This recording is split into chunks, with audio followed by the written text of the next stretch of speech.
Hello students, मैं Hemlata Sharma, PGT history, Swami Vivekanand Saraswati Vidya Mandir, Rajendra Nagar, Sahibabad. बच्चों, आज मैं आपको 12th क्लास हिस्ट्री का lesson number 3 kinship, caste and class अर्थात बंधुत्व, जाति तथा वर्ग कराऊंगी। बच्चों, सेकंड चैप्टर में हमने पढ़ा था कि लगभग 600 ईसा पूर्व से 600 ईस्वी यानी 1200 वर्षों का ये इतिहास है। इन 1200 वर्षों के दौरान आर्थिक और राजनीतिक जीवन में अनेक परिवर्तन हुए।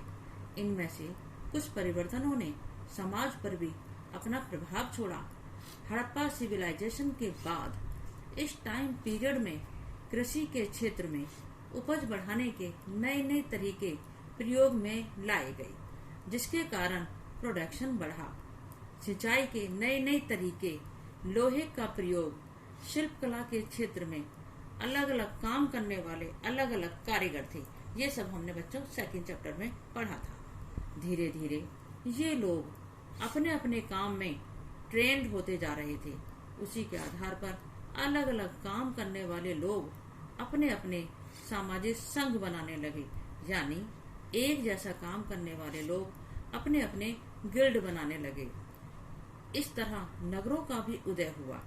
राजा तथा बड़े बड़े लैंड होल्डर्स यानी भूमालिक और अन्य बड़े बड़े लोगों का भी सहयोग मिला, व्यापार होने लगा। शुरुआत में सभी समान थे, कोई अमीर नहीं, कोई गरीब नहीं। आप सभी जानते हो बच्चों, जब मनुष्य के पास बहुत कम होता है, ठीक है, तब वो खुश रहता है। लेकिन जब उसके पास थोड़ा भी पैसा आना शुरू होता है, धीरे धीरे उसकी इच्छाएं, आकांक्षाएं, महत्वाकांक्षाएं बढ़ती चली जाती हैं। और आप जानते हो, जैसे हमारे अर्ली मैन थे, आदि मानव थे, पहले वो निर्बाध रूप से स्वतंत्र होकर के इधर उधर घूमा करते थे। लेकिन जैसे जैसे विकास होता गया, सभ्यता का विकास होता गया, वो सभ्य होते चले गए, वैसे वैसे जो है उनमें भी एक दूसरे के प्रति जो है डिस्टेंस पैदा होने लगा, एक दूसरे के प्रति भेदभाव रखने लगे। शुरुआत में सभी एक समान थे। जैसे जैसे धन आना शुरू हुआ, संपत्ति का असमान वितरण होने लगा। अमीर और अमीर, गरीब और गरीब होता चला गया। इस तरह से अमीरी गरीबी में भेद होने लगा। संपत्ति के असमान वितरण व नियम आदि के कारण ये विषमता धीरे धीरे बढ़ती चली गई। बच्चों, इन सब बातों को समझने के लिए इतिहासकार टेक्सचुअल ट्रेडिशंस यानी साहित्यिक परंपराओं का उपयोग करते हैं।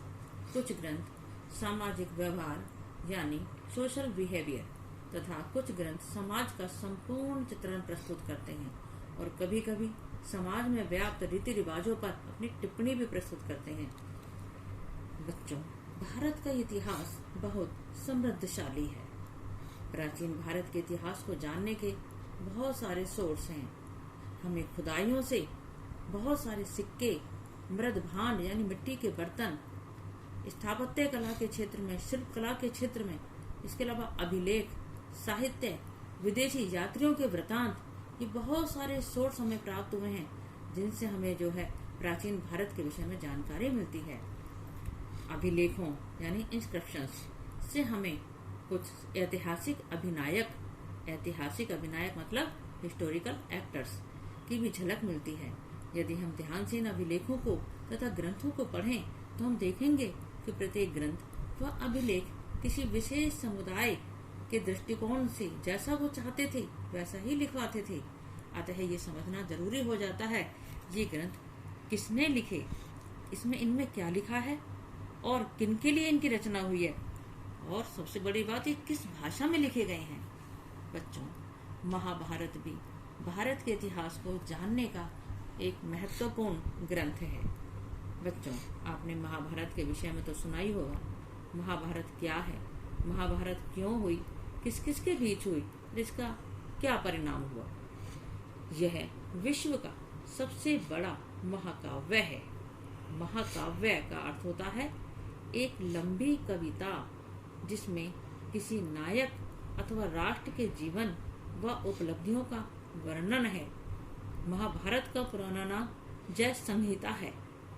600 ईसा पूर्व से 600 ईस्वी यानी ईसा मसीह के जन्म से 600 साल पहले से लेकर के जन्म के 600 साल बाद, इस तरह से इन 12 वर्षों के दौरान जो जो वंश आए व जो लेखक व साहित्यकार आए, उन्होंने आसपास की परिस्थितियों के आधार पर लिखना शुरू किया। महाभारत की रचना इन बातों को जानने का महत्वपूर्ण सोर्स है।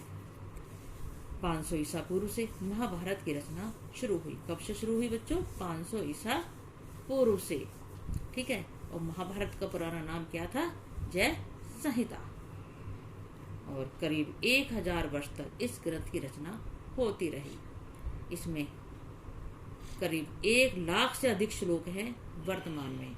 अब आप समझ सकते हैं 1 लाख, इसका मतलब कितना विशाल महाकाव्य है।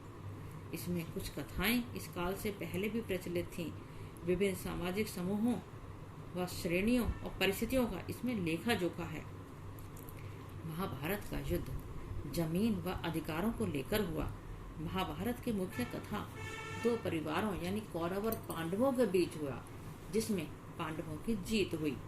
बच्चों, आज जो आपको पढ़ाया गया इसमें आपके बहुत सारे शॉर्ट क्वेश्चन बन रहे हैं। आपको पता है आप 12th बोर्ड के बच्चे हो और 12th क्लास में अब हमारे MCQ भी आते हैं, तो इसमें जो भी क्वेश्चन आपको जो शॉर्ट क्वेश्चन है वो सब आप नोट कर लीजिए और जो भी आपको समझ नहीं आए वो आप मुझसे पूछ सकते हैं। Thank you.